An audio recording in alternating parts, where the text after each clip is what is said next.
அஸ்ஸலாமு அலைக்கும். எல்லாத்துக்கும் வணக்கம்.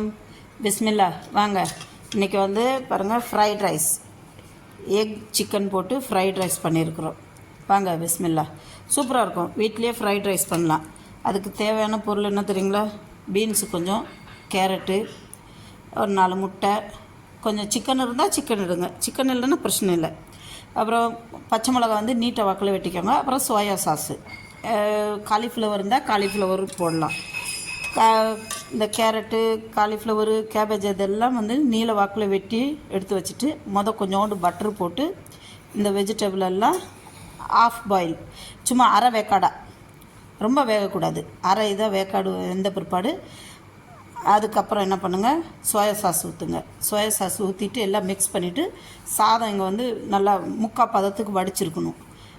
அந்த சாதத்தை தூக்கி இதில் கொட்டி மிக்ஸ் பண்ணி, சோயா சாஸ் பத்தலைன்னா இன்னும் கொஞ்சம் சோயா சாஸ் ஊற்றிக்கலாம். ஊற்றிட்டு கிண்டி விட்டு இறக்குனா சும்மா ஃப்ரைட் ரைஸ் ரெடி. அப்புறம் என்ன பண்ணுங்கள், 4 முட்டையை தனியாக உடச்சி ஊற்றி நல்லா பொடி மாஸ் மாதிரி ஆக்கிட்டு இதில் தூக்கி கொட்டி கிண்டி விட்டு மேலே கொத்தமல்லி தலையை போட்டு விட்டிங்கன்னா சூப்பரான ஃப்ரைட் ரைஸ் ரெடி. வாங்க, பிஸ்மில்லா. உங்கள் பேரை சொல்லி நானும் சாப்பிட்றேன். பிடிச்சிருந்தா ஷேர் பண்ணுங்கள், சப்ஸ்கிரைப் பண்ணுங்கள், ப்ளீஸ் பெல் பட்டனை ப்ரெஸ் பண்ணுங்கள். Okay, thank you. வாங்க சாப்பிடலாம். பிஸ்மில்லா. வாங்க, ஃப்ரைட் ரைஸ் சாப்பிடுவோமா?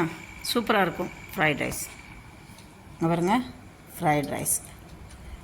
ஏன்னா ஃப்ரைட் ரைஸை சாப்பிட்டுட்டு நான் வெள்ளை சாதம் எடுத்துக்குவேன், அதனால கொஞ்சமாக எடுத்தாச்சு. வாங்க, சூப்பராக இருக்கும்.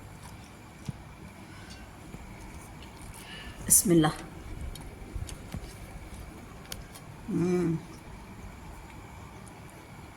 சூப்பர்.